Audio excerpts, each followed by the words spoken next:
Welcome to Two Psychics. This is Michael Edley, evidential medium and mystic, discussing all things spiritual. Hello, I'm Mary Amy of Two Psychics, an intuitive wisdom coach, tapping into your mystical life and sharing messages I receive about you.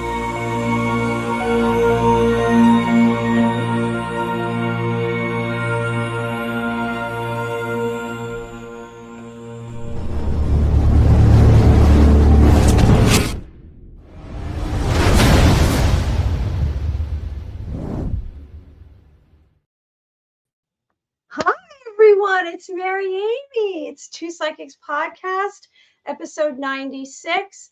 Michael Edley was just in the green room and then he vanished. He's playing Mr. Invisible tonight. I said, oh my gosh, there he is. Let me turn it on. And here I am by myself. All right, everyone, he's going to join us. You know he will. He always does. So tonight is pretty exciting. We have two guests tonight. There he is. Where is Michael Edley? Add to the stage. Nope, he's still not in there. He'll be coming on. Anyway, we have two guests for episode 96. It is July 2nd. I'm coming from New York. I'm an intuitive wisdom coach, a Reiki master, an ordained minister. And we have Heather Besser, who's a medium. We have Jack Roth, who's an author and documentary filmmaker. And that's going to be exciting. We're going to talk about extraterrestrials. What is the weather like where you are? I'm in New York and it is, I guess it was today with the humidity, 110 degrees, go figure. But I went to see a movie today. So I was inside in the cold air, eating my popcorn with some family members, and we skipped the pool. We skipped the pool because I don't think he's there. Let me just see. I don't think so. Not yet. Not yet. So we'll wait for him to wait. He'll come on. We skipped the pool, maybe tomorrow. But everyone who knows me, I've been working on my book, and now I'm drawing the illustrations, which I'm super excited about. And I am drawing illustrations of all kinds of extraterrestrials and otherworldly beings, and because I've been, I guess you could say, communicating, engaging, experiencing, encountering all kinds of otherworldly creatures since 2015. Let's see. Not letting me log on. Interesting. Okay. Interesting. I don't know what's going on here with him. And so I'm distracted now. I'm thinking, should I get off and get back on? I don't know what to do. And so my book, it's great. It's a great book. It's 11 chapters, and I'm going to have all my sleeping dreams listed that are pertaining to these otherworldly creatures. And I also give suggestions for healing, and I give all kinds of information about extraterrestrials and the paranormal and supernatural. And so these sketches and these drawings and these illustrations are going to be in the book. I'm thinking that the book's going to be available before the end of the summer, everyone. So there you go. All right, everyone, whoever's joining us, this is episode 96 on Michael Edley is not able to join us tonight right now because for some reason it's not letting him. I don't know what technological or technology issue he's having. You know, why we are waiting for him, let me just talk about a bit about what are extraterrestrials. So what are extraterrestrials? Well, they are beings that are not on this planet. They're from another world. They're not human. They're non-human biologics. And there's been a lot of controversy lately about the different species of extraterrestrials and how many species are there. And they've been telling us 4. And I saw a new movie that was released in the last few weeks, and there was only 2 that they had on there, which was gray aliens and tall whites. But I can tell you, I'll give you some examples. Okay, so what are gray aliens? They look humanoid in their body. They have a large head and they're known for abductions. And they're of a gray color, like a whitish gray, almost looks like a milky color. They have huge eyes, hardly a nose, hardly a mouth, and they don't communicate by speaking. They communicate by telepathically talking to you. So if you have an experience with an extraterrestrial, let's hope, cross our fingers, there's Michael, there he is. Thank you. Thank you, there's Michael. Yay! Is the computer liking me right now? Oh The my computer would God! not. It wouldn't You let me can, log then you on. would. So All right. StreamYard did not like me for a little bit. It wanted you to ride solo on this one for the intro. I was talking about I have gray no idea. aliens. I just shut everything down. I started it back up, and Thank here you. I am. said, should I start over? And then I said, no, it'll work out. So I really didn't get into the guests because I figure I'll wait till we're closer to the time. Why don't you share with us? I was talking about extraterrestrial species. And do you want to share with us what's new with you? How are you? I haven't seen you in over a week. I am good. I am in the middle of this incredible heat wave here on the Jersey Shore, which I'm sure you're experiencing also, right? Up in New York. I am. I think we hit 100 today, 101 somewhere around there. So it's been a little. If you don't have AC or a swimming pool or you're near the ocean, I feel very bad for those people. Stay cool. And man, there's a large concert going on here in my town tonight, and I was waiting to see. I'm like, wow, are they gonna cancel it? Are people gonna just push through? And I guess we get a lot of tourists, a lot of people visiting. So I guess they're gonna tough it out. I'm glad I have air conditioning right now though. I am very appreciative, and when we think of things we should count our blessings, or things we should feel very good about, good energy. Well, air conditioning is definitely one of those in my energetic field, in my auric field. Air conditioning is a blessing. Well, I'm sitting here with the air conditioning off because I was concerned that if I had that on, I live in a very old house. It's from 1855. And the wires, it looks like something I would do, which is not a compliment. And so they were flickering all day, the lights, when I was in and out today. And I said, I'm not going to push it. So I don't have any air on, but it's cool. It's not terrible right here. I have lights, but it's fine.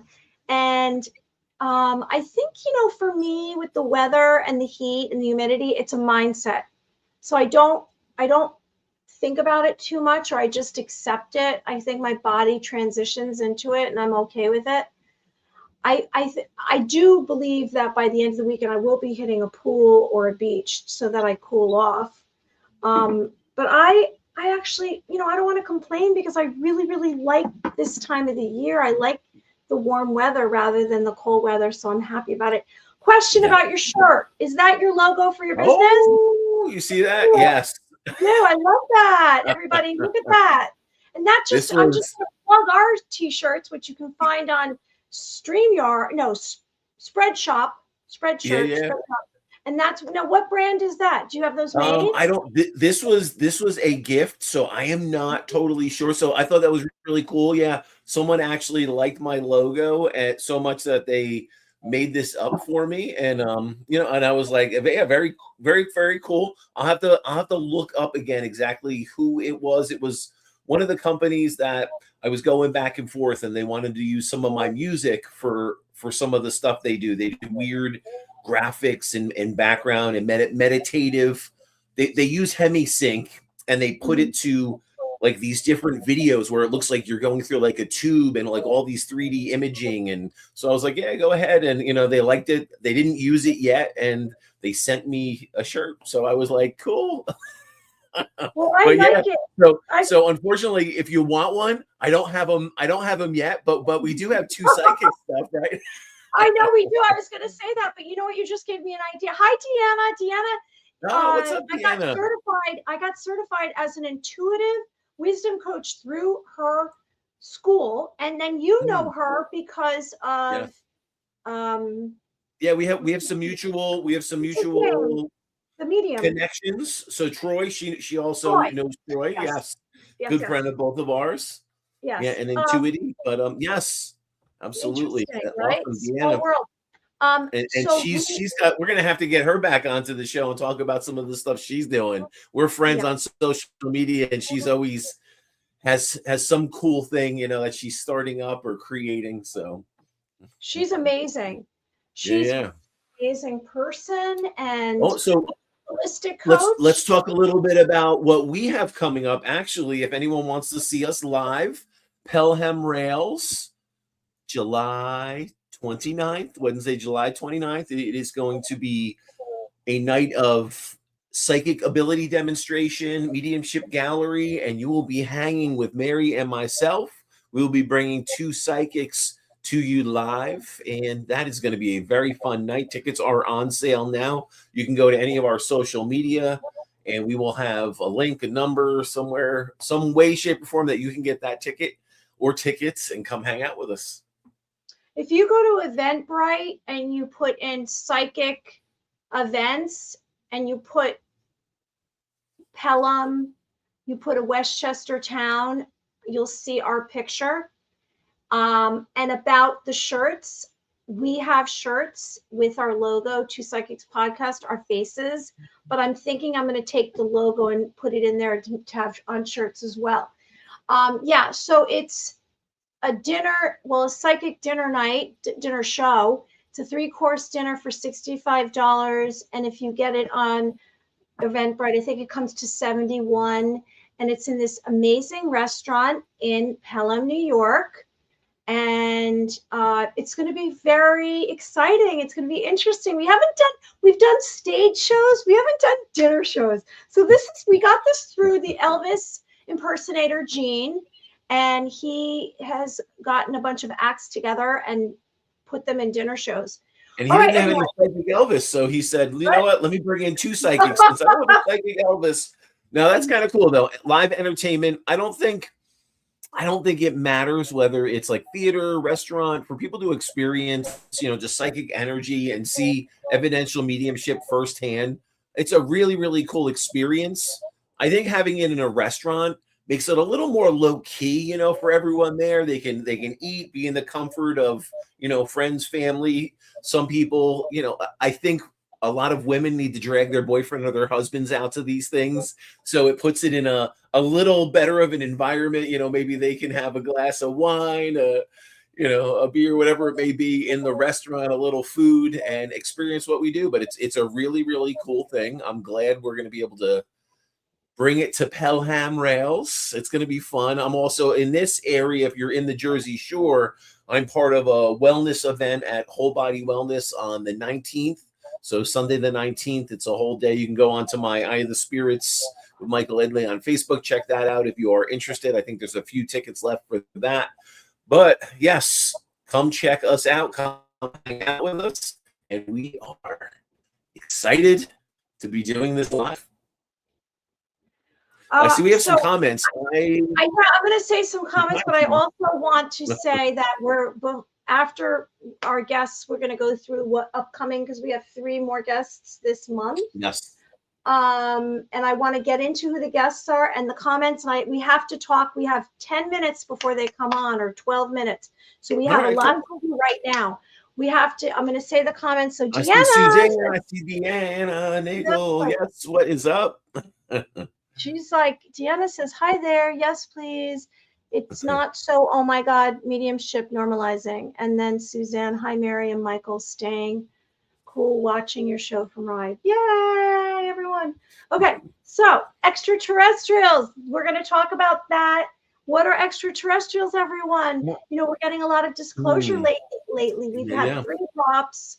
We are having all kinds of hearings out of Washington. I don't know what they're going to amount to. They're having some of these not whistleblowers, but some of these experts allegedly head some of these new groups or organizations.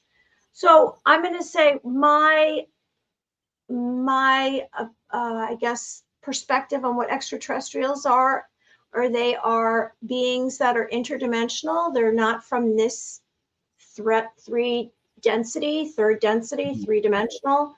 They're from 4 up higher, unless of course it's reptilian and they can exist here in this dimension.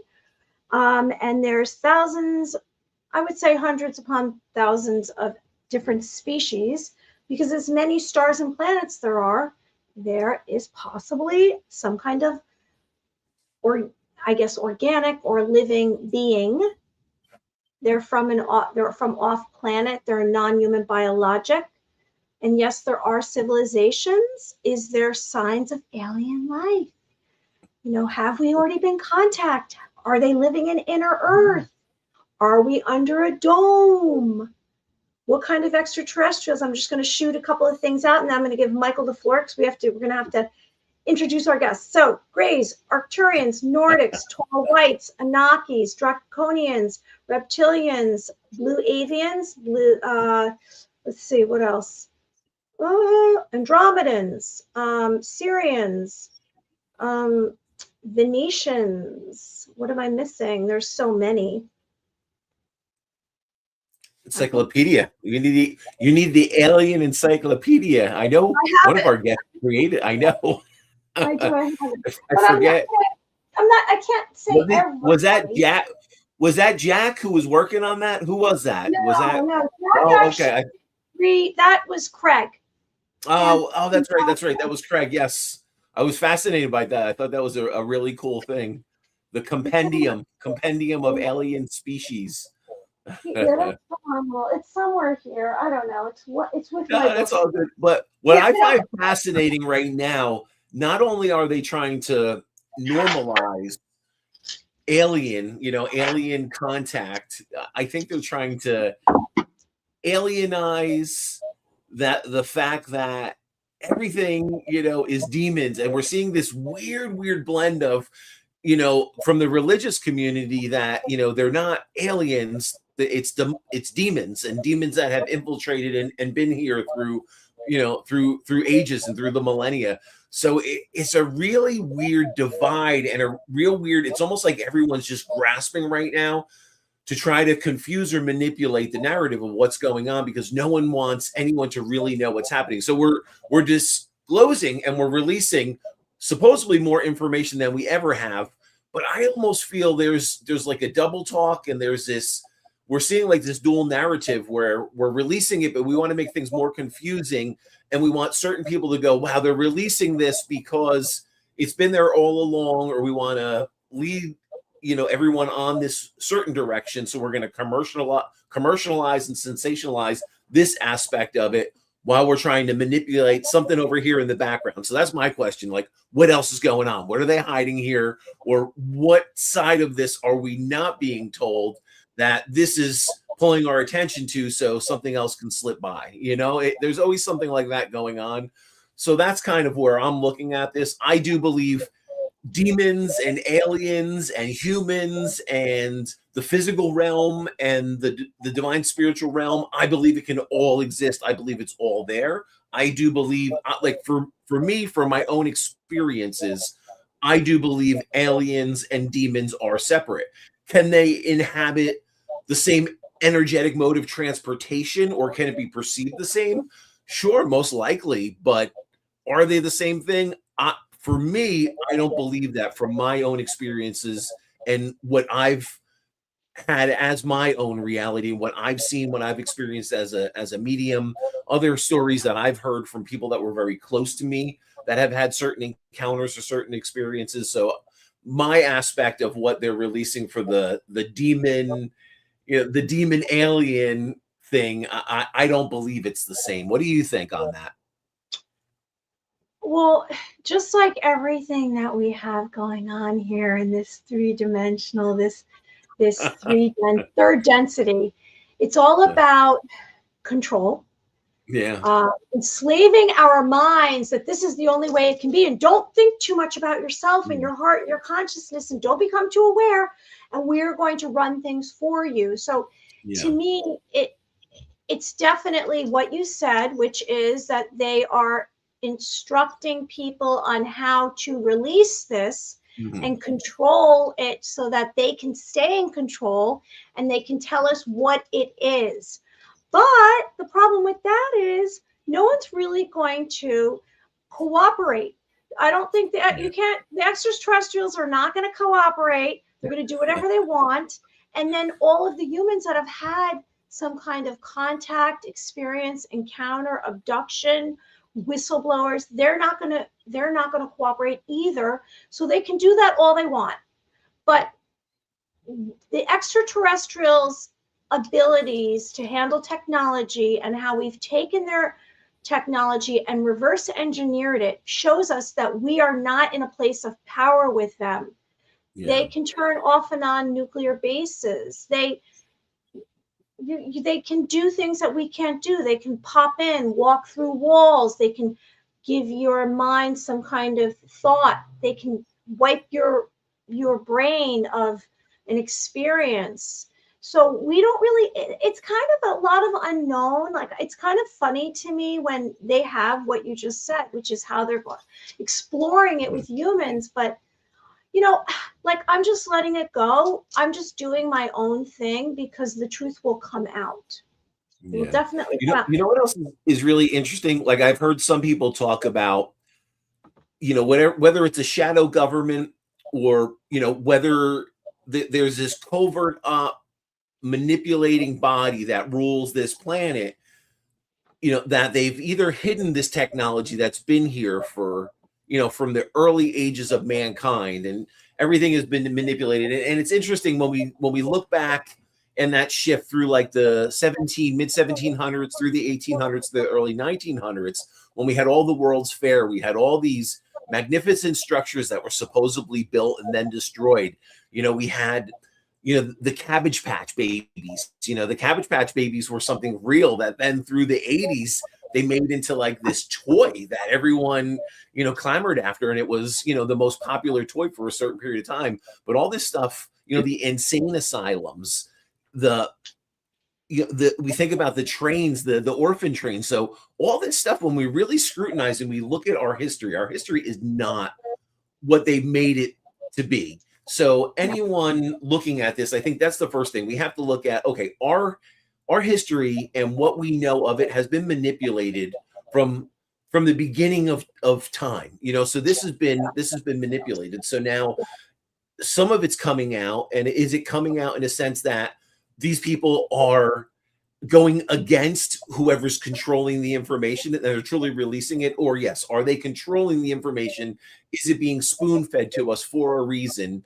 And then they can still control and harness and manipulate whatever the narrative is. So, you know, I take it for face value. I think it's a good conversation for people that think this stuff is absolutely crazy talk or can't exist. So at least maybe those people, the narrative can open, or they can shift and go, okay, all my friends who say they saw an alien or they saw a spaceship, maybe they're not so crazy, and I can start talking to them again, you know. But you have to think this has all been manipulated. But it's a very interesting thing, and it's an interesting thing that they're bringing like the religious church dynamic into it. Now, on the flip side also, I don't think if we discover and find aliens, and aliens exist, which you and I both think they do. We obviously interview and speak to many people who have had critical pieces of evidence, you know, that have been able to look at this in a very scientific, evidential way and show that this isn't crazy talk. This is something truly happening and people are truly experiencing it. So now, you know, how are we going to expose that gray area and find the truth? Well, I think it's going to be talking to people like the people we speak to, you know, and I'm curious to see what Jack's perspective is from when we last spoke to him to now. And just all these other things, people starting to tune more into past life regression that are taking them to other lives, or they're taking them to a life in a different civilization that was an alien civilization on a different planet from early on, 1 million years ago on Mars, or someone that's in this, you know, vast, distant star system that they can identify and didn't even know was there. That then they could say, okay, wow, this actually exists, and that's interesting. Oh, wow, now we're starting to see that potentially their life could exist. Oh, we're seeing oxygen there. We're seeing a water source. So, I mean, I think it's time. unveiling has, it's been hidden for long enough. So, let the truth be told. But I'm curious, and I think it also says if there's a divine creator, this doesn't nullify or say that there's not. I think this reinforces that if we have a divine creator, well, humans may not be that only thing that came from that divine creation, and I think it would be ignorant for us just looking at the life forms that are here on this planet to say that we're the only thing.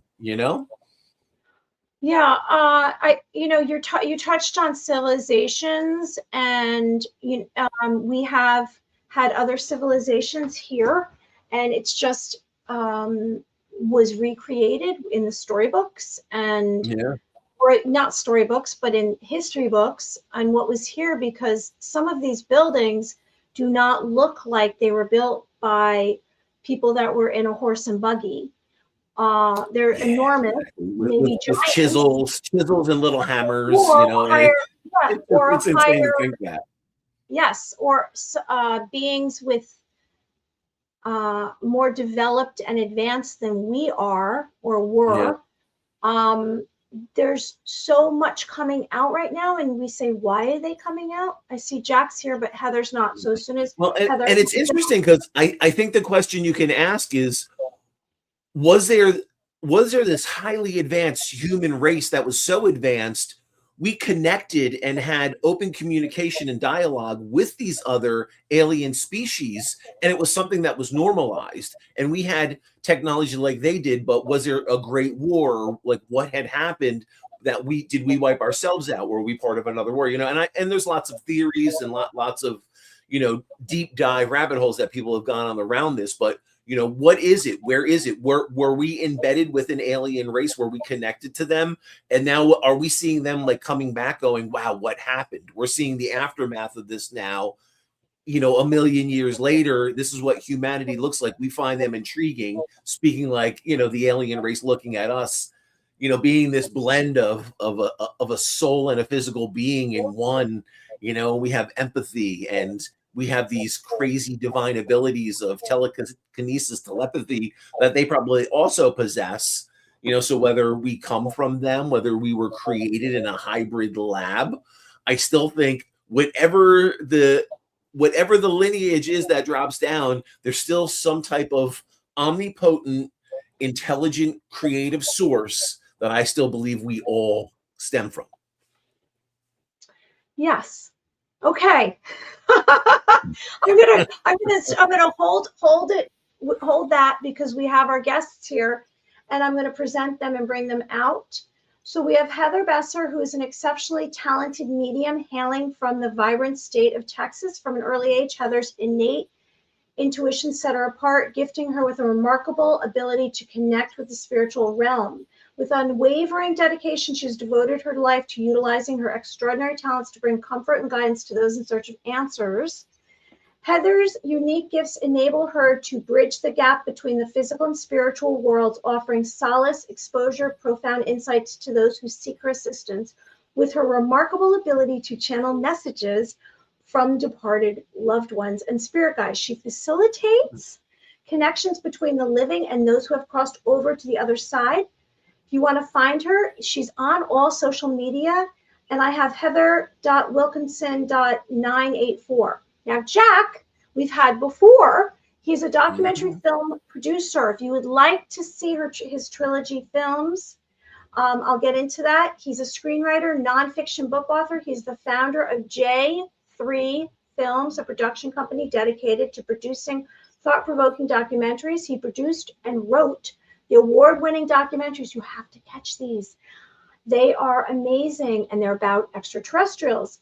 It's a series, Extraordinary, the Stan Romanak story. We have Extraordinary, the Seeding, and Extraordinary, the Revelations. He will tell you what all that is. These films have garnered significant acclaim and generated over 1 million in gross sales on streaming platforms. He's the author of acclaimed book, Killing Kennedy. That's interesting too, because of the MK Ultra, and they're saying that hearing the other day, I don't know if you saw it, in which presents compelling interviews with researchers, authors into the assassination of President John F. Kennedy. He's also the author of Ghost Soldiers in Gettysburg and unknown down. Okay, before I'm not going to keep going, blah, blah, there's so much more. But if you would like to look him up right now, you can find him at www.jackrothauthor.com, and he's on social media. And let's bring them out. And here's Heather, and here is Jack. Hi. Hey guys. Heather, what is up, Jack? Pleasure having both of you here with Two Psychics Podcast. Thank you. Thank you so much for having us again. We're excited.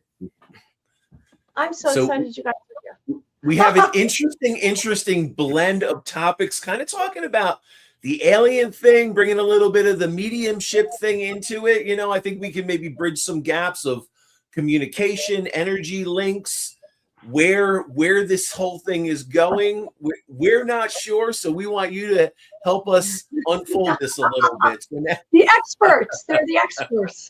Yeah, I don't know if there's anything known. Yeah, like listen, that using that word expert scares me. Right, as I'm sure it does you guys. That's a rough word to throw around, because really, like, we're all on this planet learning and growing, and I think the only way we're ever going to know when we're going to know everything is when we're not in this body. So we're trying our best. So but we'll fill in as many blanks as we can. No, but when I say expert, I just meant, because you have firsthand knowledge. You did all of that research with, if we were referring to extraterrestrials, aliens, off-planet beings, you did all that research and you experienced, you got close to, so you received some of the information yourself. So that's more than a lot of people. And Heather has her own information, which she can share if she chooses to, about extraterrestrials. So when I say that, I mean comparatively, like you have a lot more knowledge and experiences. Yeah, right. I think we can all attest to the people that go down those rabbit holes tend to definitely have experiences associated with them. Correct. Yes.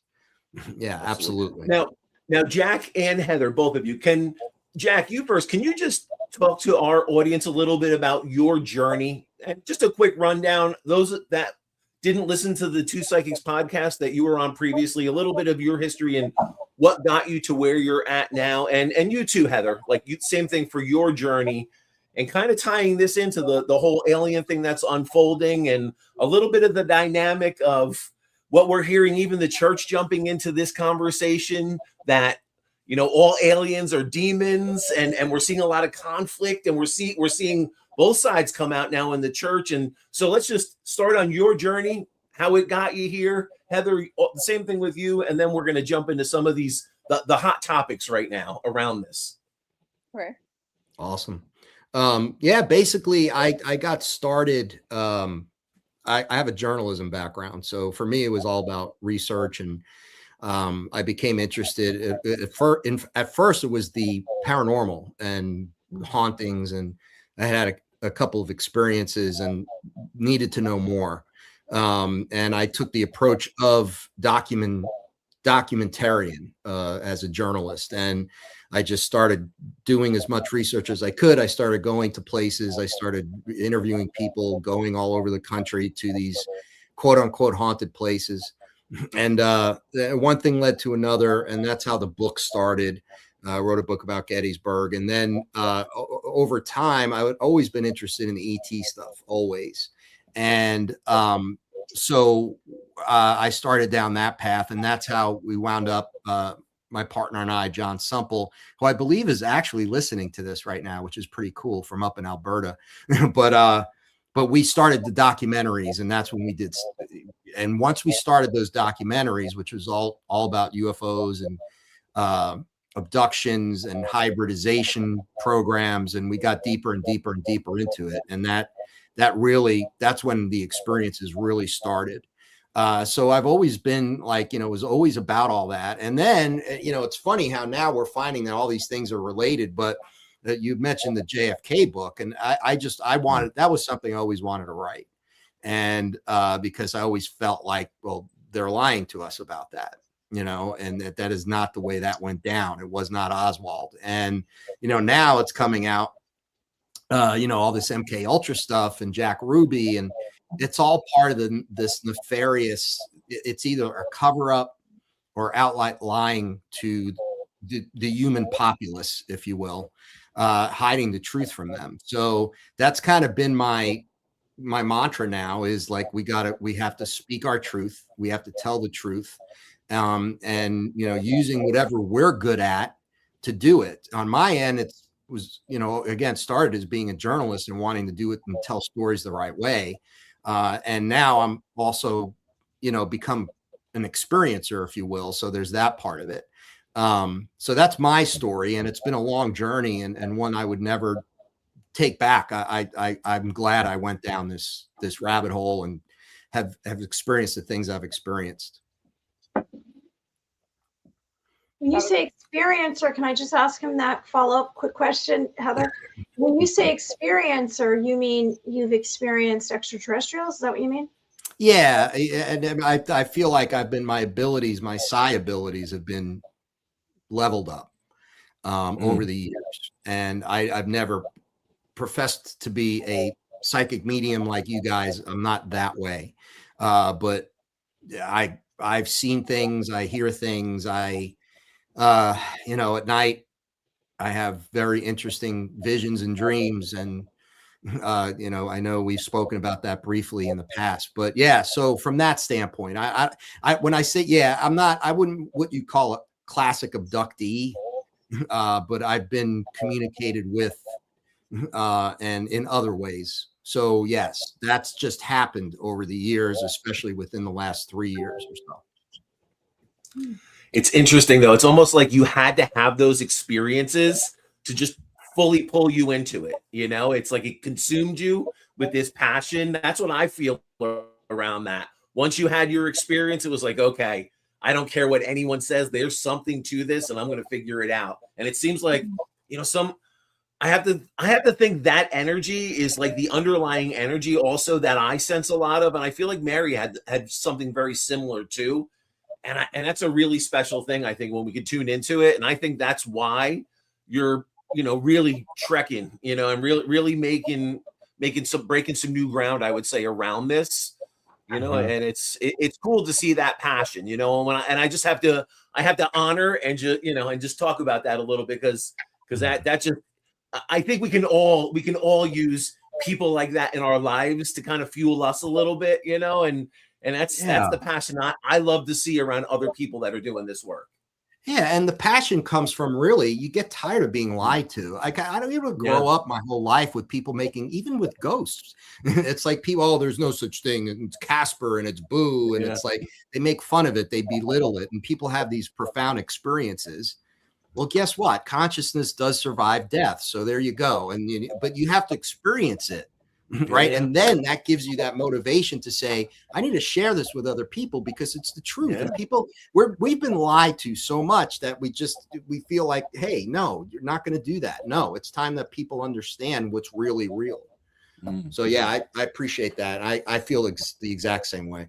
Yeah, that's awesome. Now, Heather, share us your story. Let's hear, how has this unfolded and led you to where you are now, and what's going on? And for me, I just have to say, just coming out as a medium, I know how hard that is. But then you throw in like some of the alien stuff into it and everything, and that could be a hard chaotic journey to get past. And I have to think, similar to Jack, did you have some really profound experiences that you were like, look, it doesn't matter what anyone says, I know this is happening? And I just feel like that story is also in there. And I almost feel like that's kind of a connecting, like maybe one of those connecting energy links between us all tonight. Yeah. So I've been able to talk and see spirits since I was a kid. So knowing that I was different started whenever I was in kindergarten, whenever the other kids couldn't see stuff, and my mom gets called in to talk to my teacher because I'm talking to her grandfather. So my mom sort of was like, maybe you shouldn't talk about that stuff at school. So I kind of suppressed it for a while, but I mean, I could still see and I could still hear. The ET thing, that didn't come along until after I met Jack. So I have to thank him for that.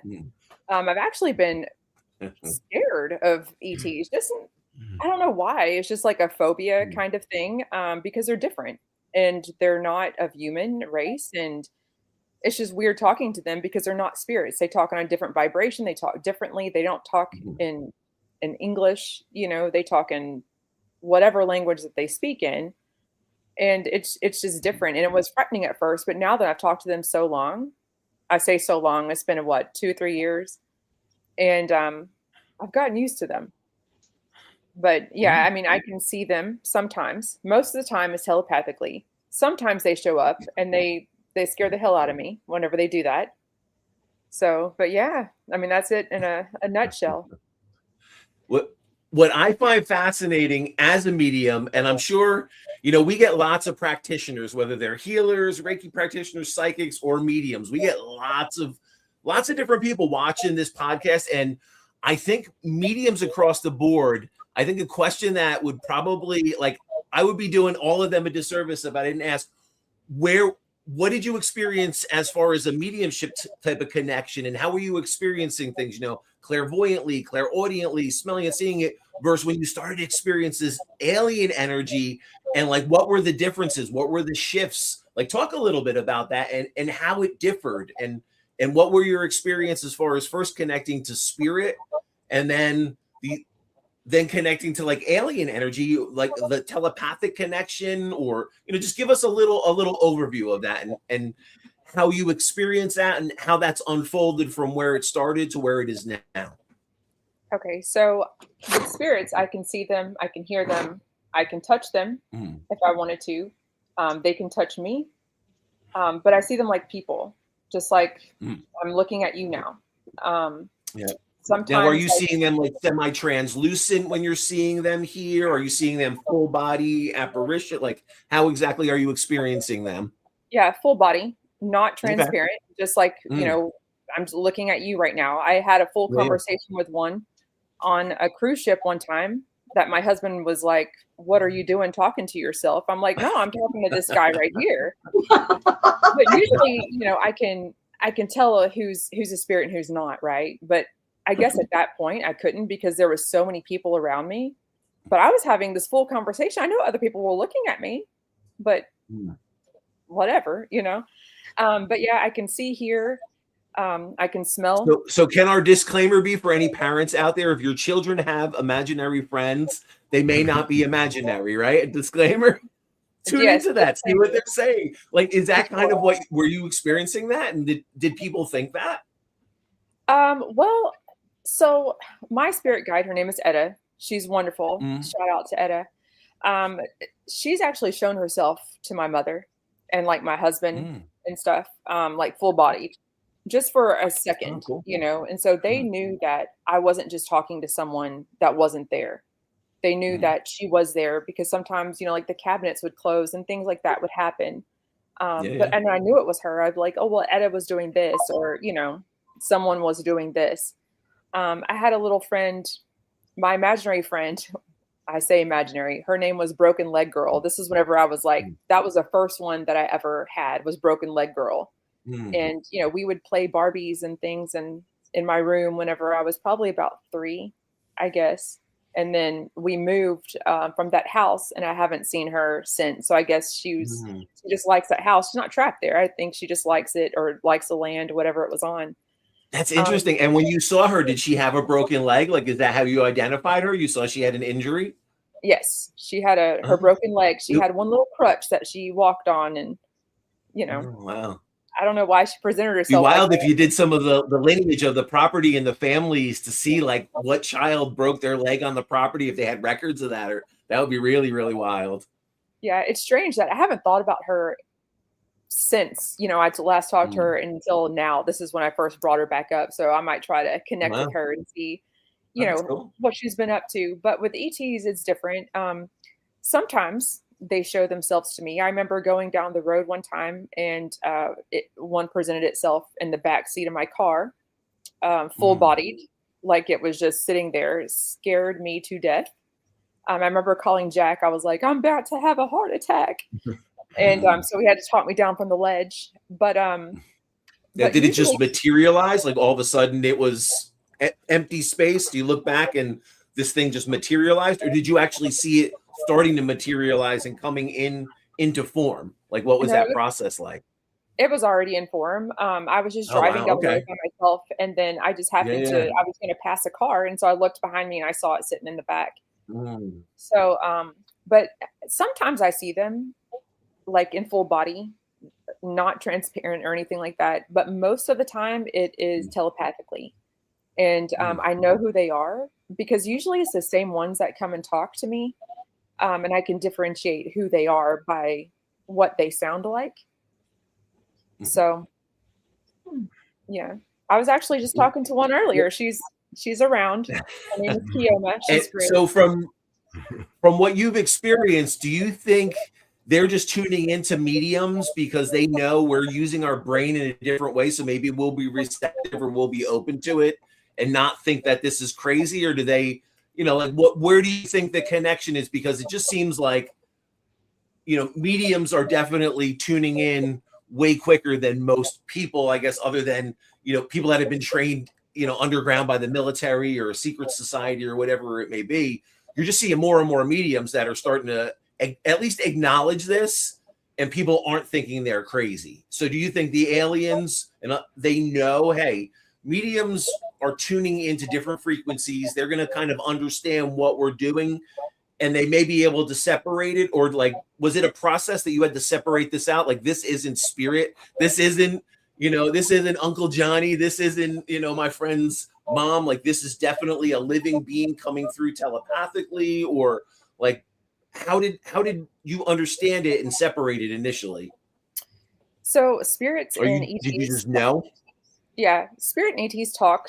They just talk differently, and I know that they're on a different vibration, right? And so I just know, kind of. I guess it's like a medium thing where you just know, and I think that they have an easier time talking to mediums just because we are aware that there are more vibrations and more realms than what is here, just in the 3D world.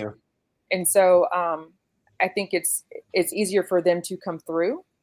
But I think that whenever they come through, I think for mediums, they have to understand that that is not, Uncle Johnny's grandpa, that as the ET. And I think that once they realize that they talk a lot, if you actually listen to them, they do. But I think I think like now closer to, people are more enough to believe, that there are other life forms out there just besides humans, that, not to be afraid of them, because the majority of them are here for good, and they want to do good, and they want to save the earth from ourselves. And that's just really the message that they want to do. The more people that they reach, the more people that can spread the word that this is what we need to do. Interesting. I like how you talk about it in a different type of energy. You feel it and sense it differently. Because from my own experiences, that's exactly how I've perceived it. I mean, the alien thing isn't something that I've jumped both feet in, but I've kind of, I've touched the surface of it. And I've had my own experiences where I'm like, this is absolutely a different energy. They're communicating and connecting to me differently. And it was very interesting. So I appreciate you speaking of it in that way. And I think that's something that, anyone out there wanting to try to understand this or tune into it, even if you're learning mediumship, it's about sitting and feeling the energy and tuning in, and how does it resonate with you, and every medium, I think, is going to receive it slightly different. I like to explain it as like a musician. Every guitar player can play the same song, but we're all going to play it a little differently, or put our own little, put our own spin on that, our own taste on it, our own flavor. And mediumship is no different. And that's what I think anyone out there, just let go and see and tune in and trust. Because I think a lot of times people think, oh, that's a coincidence, or they rule it out, or they, they're fearful of it. When I'd like you to talk a little bit after, I'll let Mary Amy ask some questions, but I want to talk about some of the perceptions and maybe some of the fear that was initially around this, that you've kind of navigated through, how you navigate it, and now you see, and we can share with others. I would have to say there's nothing around this to be fearful of. Is that kind of your mindset now, how you're approaching this? Yeah, I think like once you talk to them enough, that they just, become family, just like the spirits do. Cool. Yeah, that's interesting. So Heather, and Jack, because he's had contacts too. What are some of the messages? Because, what I believe is that extraterrestrials seem to materialize because you are operating on a specific frequency, vibrational frequency, and so that's the same as theirs, connected to you, and or you're exploring some of their lineage or the topic. It's almost like you manifest it by going down the rabbit hole. What are some of the messages that you believe that have come through? Like, I mean, to you personally, but is there messages that you're receiving related to the rest of humanity? Well, I think that, number one, humans are ruining the earth. And I think that's just what they're trying to do, is save us from ourselves, basically. The global warming, the climate change in general, the extinction of animals and certain plants and things like that. I think that we've heard about that a lot. I mean, Jack, what do you? Yeah, I mean, the first thing that people, unfortunately, there is a positive and a negative aspect to this, and that's something I definitely never wanted to believe, but that's the reality. Is there's these higher vibrational beings, extraterrestrials, and the ones that are here to help, and it's most of the ETs care about humanity, and they want to see us evolve into what you might call galactic neighbors. But there's one in particular that is a lower vibrational kind of energy, darker energy that is, and people refer to that as the Dracos, the reptilians, whatever you might want to call it. And we've had experience with both, and it's humans just doing really bad things, and destroying the planet and destroying each other, and war and horrible things. But they're being manipulated by this darker, lower vibrational kind of energy, and it's all that energy is all about ego and arrogance and and greed, and an obsession with money and materialism and materialistic things. And you see that with the leaders. That's all they care about is power and ego, and they're arrogant, and they do evil things to other people, and they don't care. They're sociopathic in that sense.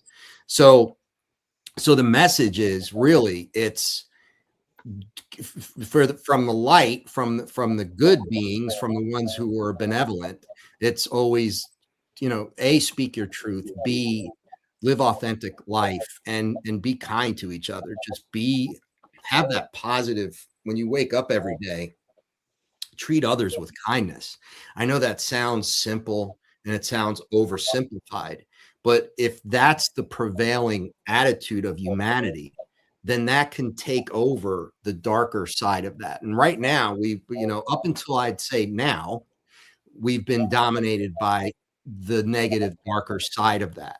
And then if you want to put it in the Star Wars kind of vernacular, you would say that, the evil empire has been winning, right? Like, so they're winning because they've been able to manipulate enough of our leaders and important people to care only about themselves. You see this all over the world. You see it with our leaders. You see it with leaders from other countries.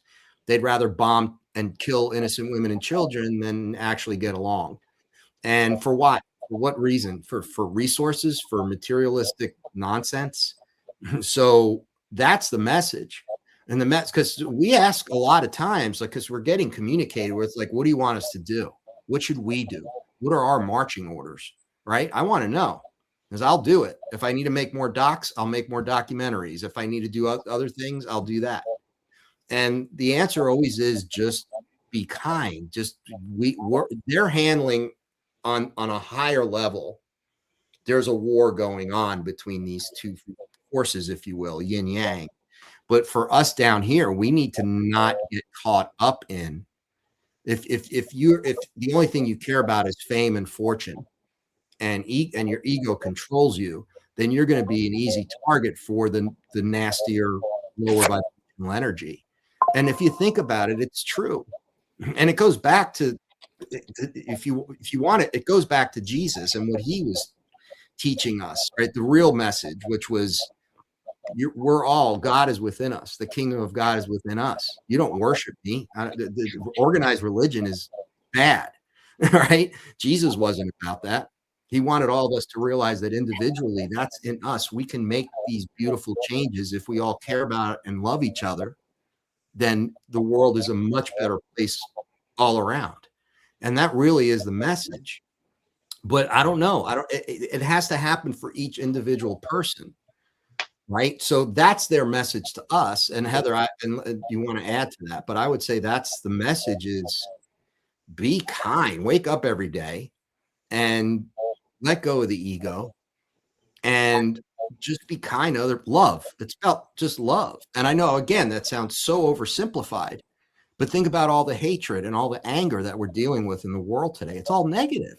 And the news is all negative. It's negative on purpose because the people that control the narrative are the ones in power, the one that want that power and control. And we can stop that. We can reverse that. And the way we do it is to literally wake up every day and be the kindest you can be. Aww. No, I know that sounds kumbaya. No, but you know what though? That's true. What you just said. What about you? What's the messages that you've gotten, Heather? No, I mean, usually whenever they come down, Jack and I are talking on the phone because they know not to bother me, kind of. Because I still am kind of, iffy when it comes to them. Like you said, Michael, earlier about how you dip your toes into it. It's hard, like going like full throttle into that ET world. Yeah. But once you're thrown into it, you're thrown into it, and then but yeah, it's always about be kind, stop doing stupid things to each other, and just live life authentically. Spirit says the same thing. Yeah, I think as humans we want to overcomplicate things, and that tends to be our problem. If we can simplify it and look at it in that way, be love, be of love, try to be of service, try to help, your fellow men. I think then, we would be in a much better place. Yeah, I think that's a very powerful message, and we as humans want to overcomplicate it. So that would be probably one of the messages, or probably, if not the most powerful message of this podcast episode tonight, be love, put that love that you want to see in the world, put it out there, put it into the world. And, totally. We're all working together, not against each other. Yeah. Yeah. And that, it's those small steps and what we can do, I think that's the thing. A lot of people think, well, what kind of difference can I make, and well, we can, if we all just do a little bit, that's all it takes, and working together, this unified energy that we can absolutely do. And hopefully, I guess that's what the aliens that are watching or from a bird's eye view are going, they have such a great thing here. Let's hope they don't destroy it, I have to think that's, like what we speak about. That's one of the underlying things. Now, one of the other things, so Heather, on the back end, I do want to talk to you about one of maybe your most wild experiences that you've had to this point connecting with them. But prior to us talking about that, Jack, I'd like your opinion on this perspective of, aliens or demons, demons or aliens. We're hearing this other conversation come up now. What's your take on that? Yeah, that's a false narrative that's going to get us in really big trouble. And that's exactly what the darker the energies want. And that's what I say, when we use the word demon, right, we got, again, it's words, right? But those are the words we're indoctrinated with. So it's demon. Well, what's a demon? Well, it's the opposite of an angel. It's the opposite of God. It's demon. It's in hell. It's down low. It's the exorcist. And the bottom line is that ETs are, so listen, if we're on a 3-dimensional now, I believe we're in a 5-dimensional world. Okay, that things have changed. The vibration has changed a little bit, and if we're going to evolve into higher dimensional beings, right? And there's beings on every dimension. So we're fifth dimensional, and then there's seventh dimensional ETs, and fairies are fifth and sixth dimensional. And I think people are going to start seeing things now more often, because as we shift into 5D, we're going to see things like Bigfoot and fairies and elves, the things that people used to talk about in the ancient times. Oh yeah, because we were more connected actually 4,000 years ago than we are today. So to these energies, but ETs, and they're extraterrestrials. They have families. They have planets. They're interdimensional from the standpoint that they're higher vibrational, higher dimensional. But they also have own planets.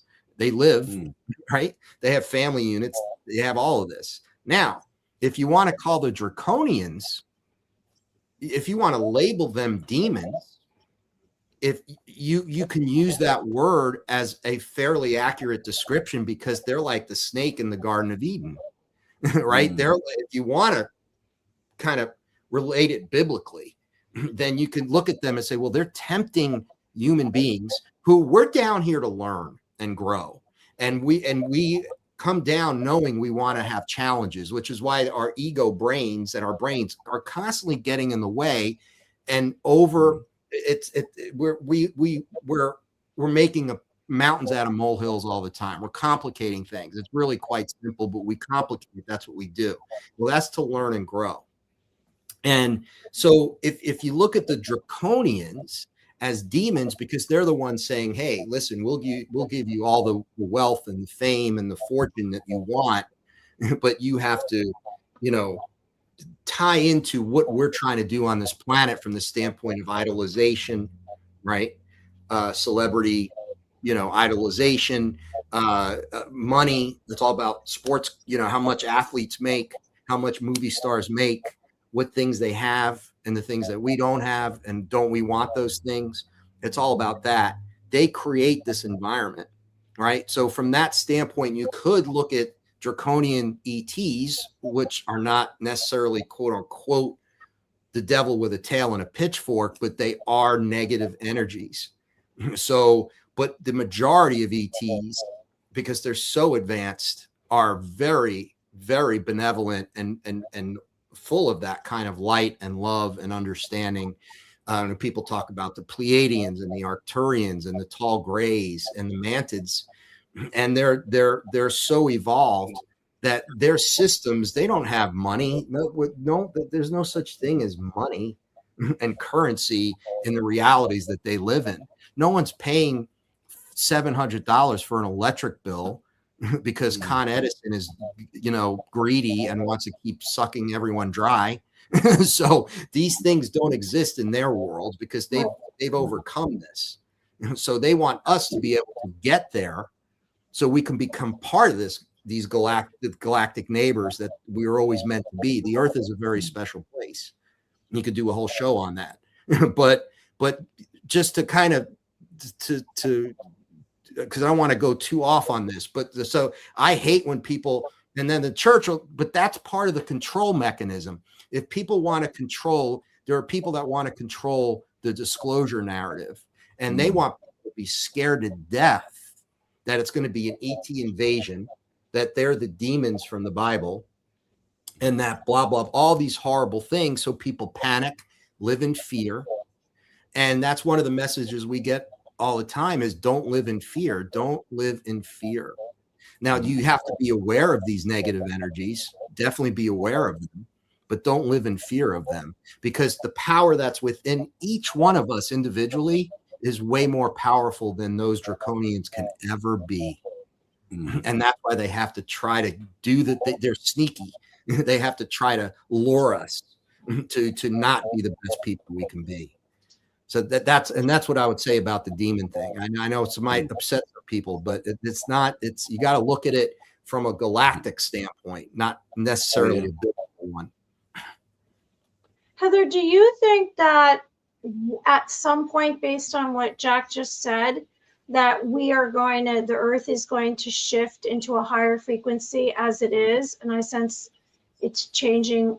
CERN, they shut down CERN, which is interesting, 2 days ago. Do you think that some people will be left behind and some people will move to a higher frequency and we won't see each other, like how you saw or you see spirit in person and extraterrestrials? Do you think that we will start not seeing certain people, and everyone else will start seeing the extraterrestrials in spirit? Well, I think that there is definitely going to be a shift. I don't know how soon it's going to be, but hopefully, fingers crossed, very soon.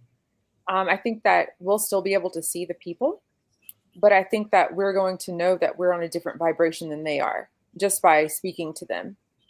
Because I think, like, even as maybe more people are going to be more clairvoyant than they are now and have more experiences, and believe, and actually want to go on that journey, and that will help them with, their vibration level.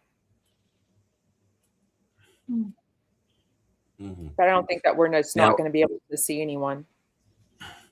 Now, Heather, coming from a medium perspective, what's the wildest thing that's occurred since you've been utilizing this connection for aliens versus spirit of departed loved ones? Talk a little bit about that. Well, I mean, there's a bunch. There's one ET. Her name is Kioma. She's a troublemaker, miscreant. She's very funny though. She just having conversation with her is a highlight of my day. Because she talks about strange things, calls people silly. She has more of a personality than the other ETs that I've talked to, because they're more like straightforward, straight to the point. There's another one named Rachel who is very straight to the point, and you have to she always comes down when she has something to say. But it's just, she says it and then she's gone. That's it. There's no chit chat, things like that.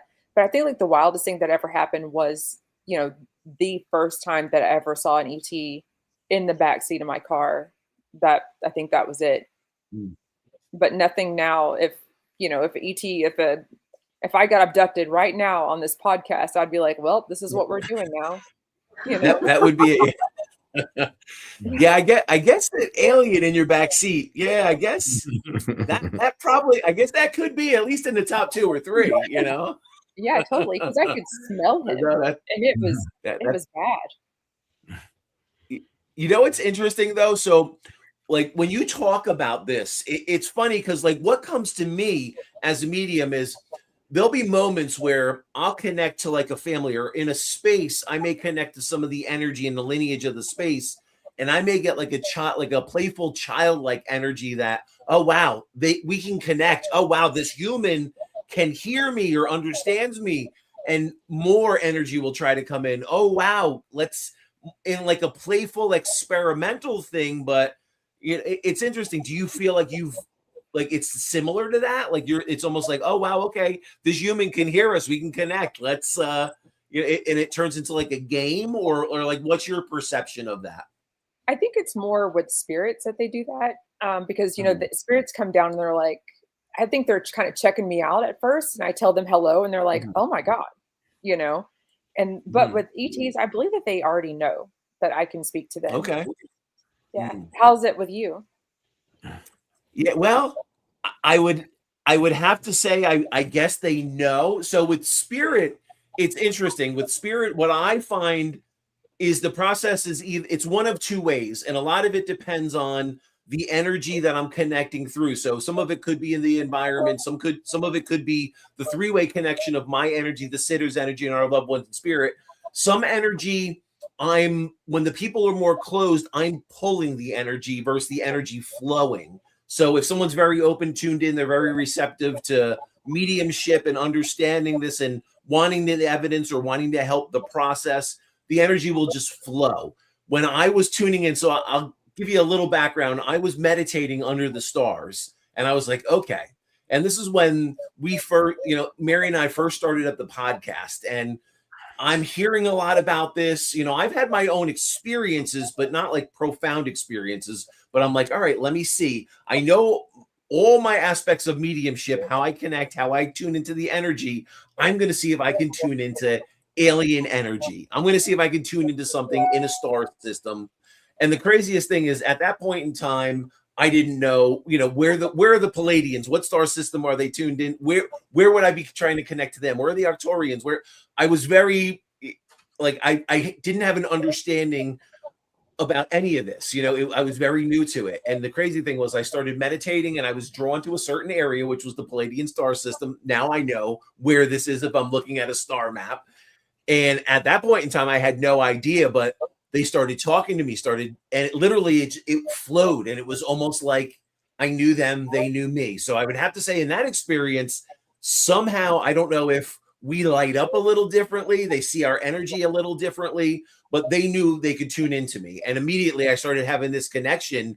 And the more I tuned into it, the more it magnified. And it wasn't like I was trying to hold my energy to keep this link and keep this connection.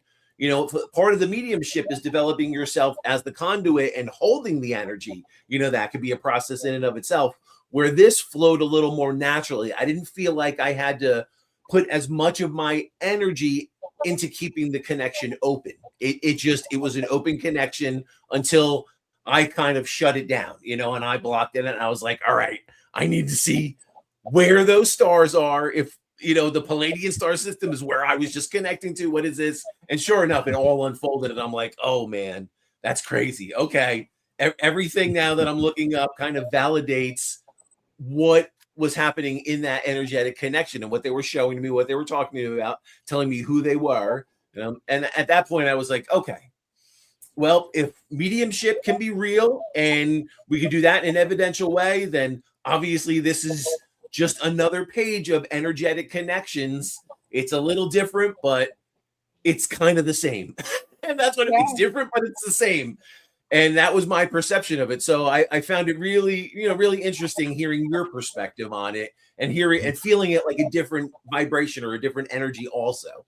Because that's exactly like, as soon as you said that, I'm like, yep, that's exactly that's how I felt it and how my perception was around it. So it's very interesting. So now the next question in this is, do you feel the different alien species or the different alien races differently? Like, how do you feel them? Is it like, would you pick up an energetic difference in a different sensation, or do you feel it in a different way? Or like, what does that look like for you?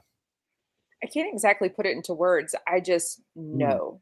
It's okay. I don't know, but it's just like a knowing. Like there's an ET, his name is Sirius, and I know Sirius is different from Kioma just because of the way that they come through.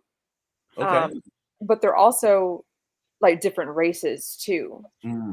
I just can't explain it, but I just know. And I also want to point out how you said that how as a medium you said that you never had anything profound happen, which is crazy because like I feel that same way too sometimes, but we talk to spirits all the time. And I mean, that is profound.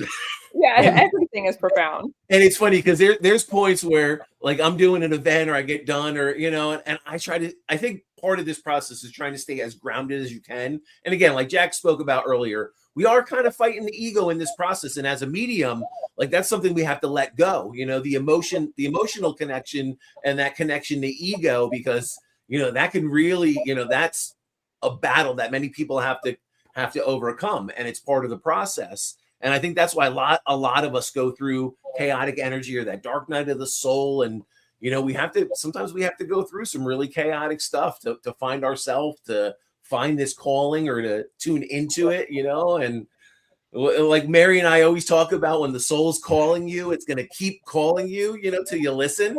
That's what it was for me. It was till it came screaming. And I said, okay, this is the process. I'll listen now. Yeah, the universe will scream at you if you don't listen. Yeah. I have a question for Jack, and before I ask Jack, Heather, we'll go through the comments in a little bit, but Heather, you have a specific question from John Sumple. I don't know if you know him. Inquiring minds want to know if anyone is coming through for Heather. Now, Heather, I saw you looking off earlier, and I was talking to you telepathically. I don't know if you saw, and you went like this to me, hi, and I said, hi, how's it going? And I don't know, are you any spirits coming through? I have a room full of people. Okay. Yeah, they're all listening to our podcast, so it's great. We have a lot of views. Nothing like putting you on the spot, not like putting you on the spot, but Mary's good at that. No, so there's one who's very proud. I think it's for you, Michael. She's like showing me her last name because she said that I'm going to butcher it, but it's Janet. It's Nohavek. Oh, okay. Oh, that's a medium. Yes, that is someone that I studied with that is in spirit now. That was a very profound, I guess, profound kick in the ass that I had from her to say, you need to be doing this, and sometimes those people come into our life for a reason, for a season, or a purpose. She was absolutely, integral part of getting me on this journey. So that's cool. Yes. Yeah. I'd be curious. Do we have anyone? Is there anyone out in the audience? I mean, someone wants to throw we got to find out if she has a message for you. No, she's just watching. She's just watching. Watching. Okay. Just chilling. Yeah. No, I'm cool with that. I'm cool with just a hey, what's up? That's a good one. That's a good one. So sometimes there's passerbys, who come through, and like you were talking about earlier, it's like they feel the energy, they know that they have a way to communicate. So sometimes if you might know somebody who they know, and they're just like, okay, well, I can talk to them, and you know them, so you go ahead and tell them this message that I'm okay, or whatever. So who knows Deborah Kimbrough? Yeah. So I know. Yes, I have. That's a family member. Yeah. Okay. So this is Pansy, her mother. Okay, that's a good. Pansy is Deborah's mother, and she's saying that her birthday is coming up August 28th, and that she's going to be 118 years old. Okay, cool. Yeah. Who is Pansy? Nice. Pansy. Yeah, she's going to be 118 on her birthday. Yeah, I guess she would be somewhere in there that I don't know. Yeah. So that's a good one. Yeah. She's with Addie. Okay. Armstrong. Okay. Cool. I don't even know if Deborah watches the show or anything, but just let her know that she's with Addie Armstrong, and that Pansy said whenever she sees her again, she's going to make her some pineapple rolls. Ooh. Oh, all right. Very cool. Sounds good. Yeah. Interesting. Yeah. But there's also a Roy Huggins for Deanna. Oh, Deanna Nagel. Okay, she's Nigel. Deanna's a friend of Michael and I. I became certified through her. She's a holistic practitioner and a psychic. Okay. Well, Deanna, if you're on there and you're hearing this, Deanna, are you still there? Yeah, Heather, can you give us that name again? She's there. Roy I'm sorry. He was a colleague. Oh, cool. Oh, okay. wow. So we have a lot of people stopping in to say what's up. It's always a cool thing. Yeah. Amazing. I can keep going. I mean, because they know. Keep going a little bit more, and then I have a question for Jack. Oh, well, if you want to ask him, go ahead. No, this is way more interesting than anything I'm going to say. So Heather, go. Come on, go ahead, Heather. Okay, so who is someone knows someone named Lorraine Williams? Anybody out there in the audience? Lorraine Williams. Oh, that's funny. So you. I have a Lorraine. Michael. I have a Lorraine. Yeah. Okay. So it could be connected to me. They know that, it's connected to you. This is Darlene. She's with Little Bill. Okay. So we can have all right. So we may have to barter readings then. That's what we may have to do off camera. Yeah, it's Darlene Williams. Darlene Williams. Married name. I can't understand the married name, like Lisa, something like that. Who? That's Darlene's name. Oh, Darlene. Sure. Yeah, I would have to look them up. I mean, they're probably there because some of the other names you're saying I'm definitely connected to, and some of the people I may not know. So they may be tied into. I'm sure they're tied into the family, around the family. But like, there's definitely if they're giving you certain names, they're definitely there because those other people are there. Yeah. So we got everyone. It's a reunion, and it's funny. I find that it's interesting. A lot of times, certain people, they see the opportunity. Oh, hey, a medium's here. Let me jump in. Even readings, that's what I tell people. Like, when you do a reading, don't just think about, your parents, your friend, it could be a coworker. It could be someone that you weren't expecting, and the connection opens and people piggyback in, and it's interesting. Sometimes I'll have a close friend of someone that's getting a reading that they just lost their mom, and like mom will come in, and it's interesting that the person that I'm doing the reading for may not even know that happened, or they may not know the name, and then it's like, oh, you get the email a week later or a couple of days later, yes, that person was in spirit and we didn't know. And so it's cool. And that's the funny thing too, I think, about mediumship is even people that don't receive a message, like in large galleries or different events, I do believe spirit finds a way to come in and give a message, just like it. And it's funny, I'm tying this together with the aliens, just like the aliens wanting to, a message of hope for humanity, come from a place of love. Well, it's funny because I think there's a lot of common connections between connecting to spirit and the insight and guidance they want to bring through, and connecting to aliens and what they want to bring through. But I would definitely say we can absolutely, if we tune in and trust, we can get insight, knowledge, and guidance that we would not tune into otherwise. And I would say each one of us could probably go through and talk about our own experiences of how we've experienced that connection and how it's changed things for us. But that would be keeping you both on till like midnight tonight. I know we're not going to do that to you, but one more. It's awesome. One more. Yeah. One more. I have a dog that's here, and apparently they're all for Michael. Do you know, like Cindy Carroll? Oh, yes. That is another relative. Oh, well, this is her dog Sierra. Oh, okay, cool. That's it. All right. They're just all excellent. Yeah. So Deanna said he wrote for a book I edited and a magazine I edited. We were the same professional circle. So she's giving a little bit more validation. Heather, unbelievable. Okay, Jack, question. Let's get on to these extraterrestrial documentaries because I don't know if everyone's familiar with them. Can you recap and explain how did this even happen? What were you doing making extraterrestrials documentaries?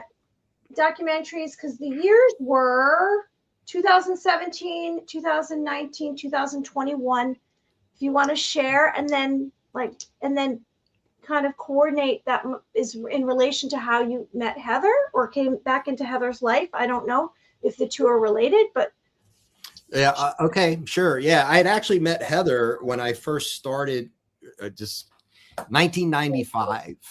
So we're going back a little bit here, and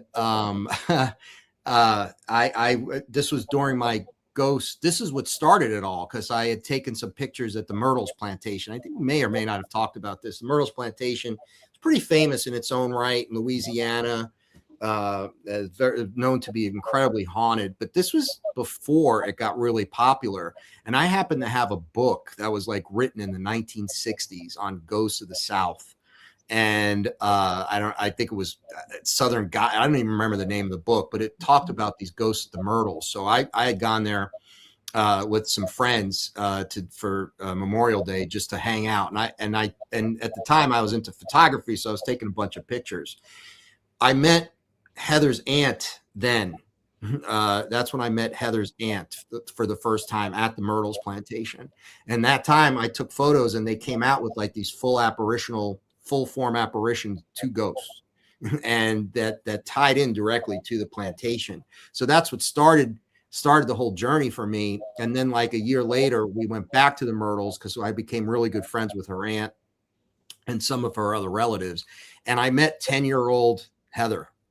Heather was 10, and I met her at the Myrtles.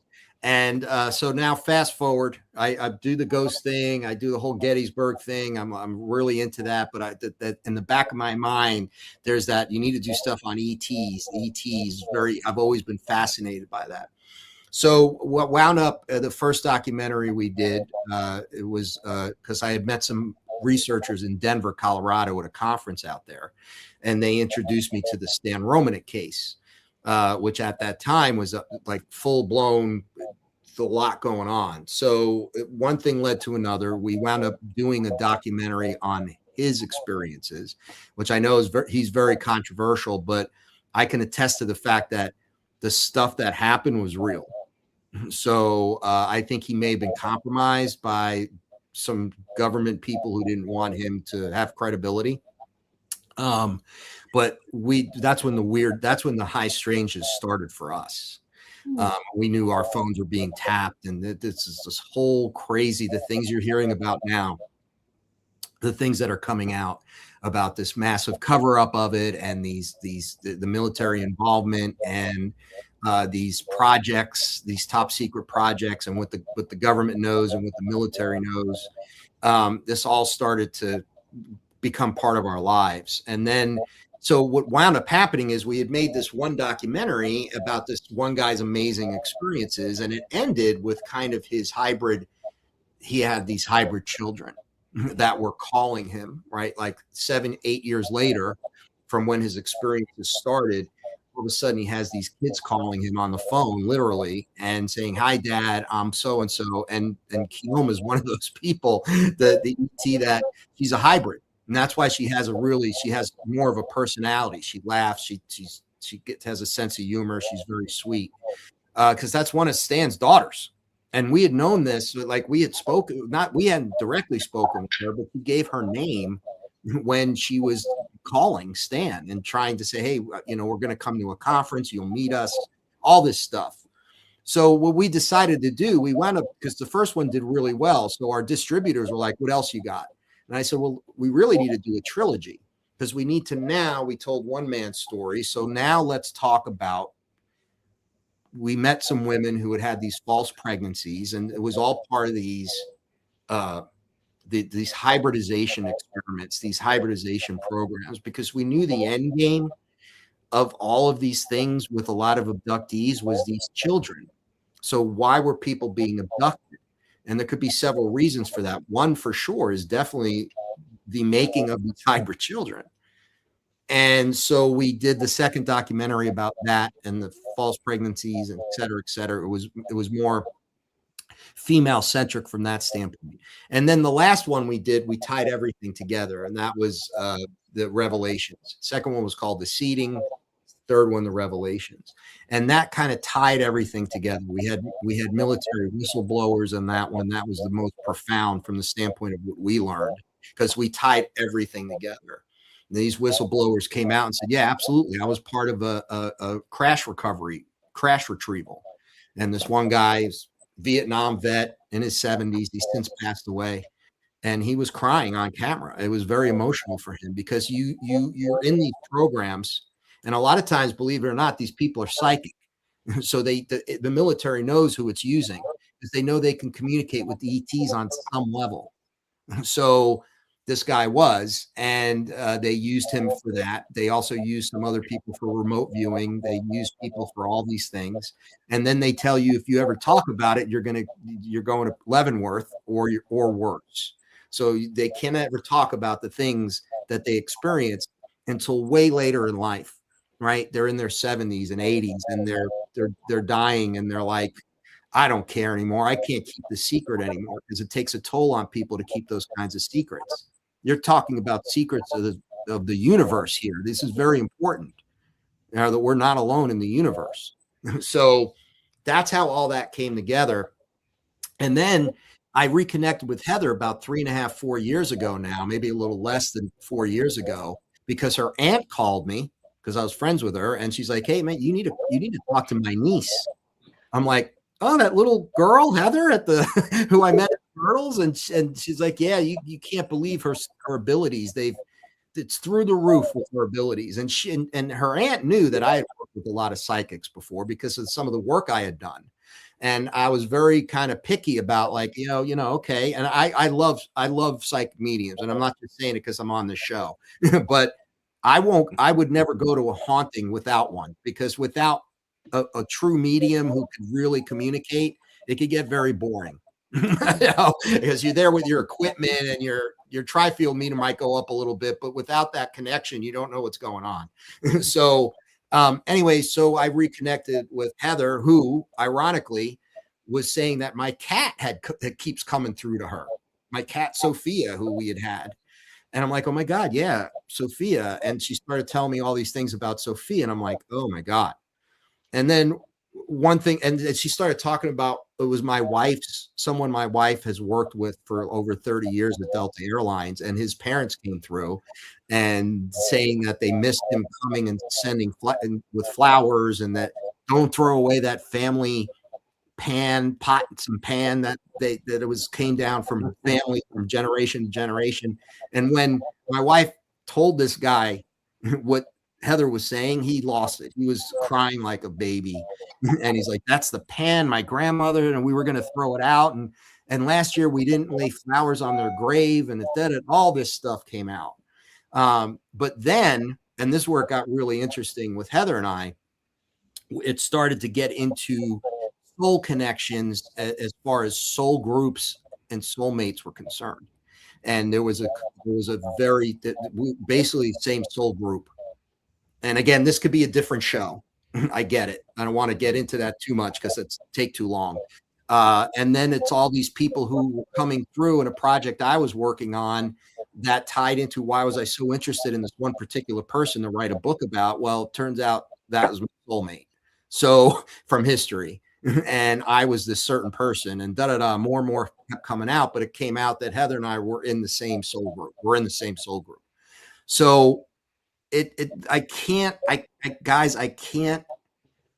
tell you and properly explain the profound nature of how that changes your life. And when you know it's true, and when you feel it, and then you start having more and more experiences. And then my ears started to ring when there was a presence, a spirit near me. I never had what you would call major psychic medium ability. I still can't do what you guys do, but now I'm a lot more sensitive than I was. And Heather and I have been fast friends. I mean, we talk, unless one of us is on vacation somewhere and out of pocket, we talk four or 5 times a week. I mean, it just is what it is. And, at this point, we just feel like we want to do it the best we can do for the rest of humanity based on these experiences, to share them, because by sharing these experiences and saying you're never alone. First of all, we're all connected. Everything in the universe is connected. All right. So if people feel that sense of isolation, don't, because we are all connected. And sometimes down here on Earth, you can feel very isolated because of the world we were born into and the propaganda and, being indoctrinated the way we have been.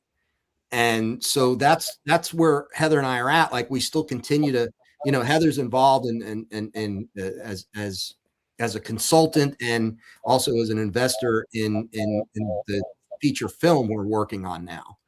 And, we want to continue to tell important stories and share that information with the rest of the world. So I guess that's how that all happened. I think that's what you wanted to know, right, Mary? I really wanted you. I love what you said. I wanted you to share with the audience exactly what your background was and how it all kind of connects all the intersections that the two of you have, and it's over a period of many years. And then now it seems like you're in the same place, right? You're on the same timeline, in the same, you talk this much, you're working on a project together, you have a lot of common experiences. Yeah. And we were meant to reconnect in this lifetime, and we had a little help from our friends, but we reconnected. But that's the message is, there's no such thing as a coincidence. Like, follow your intuition. Synchronicities are real, right? And that's why it's like living an authentic life. Follow your intuition. Don't let other people tell you who you should and shouldn't be. And you guys know this. By living that way, you're going to meet the people you're supposed to meet. You know, you're going to establish relationships with the people you're supposed to establish relationships with. And waters kind of part that way when you're living on purpose and you're living a purposeful life.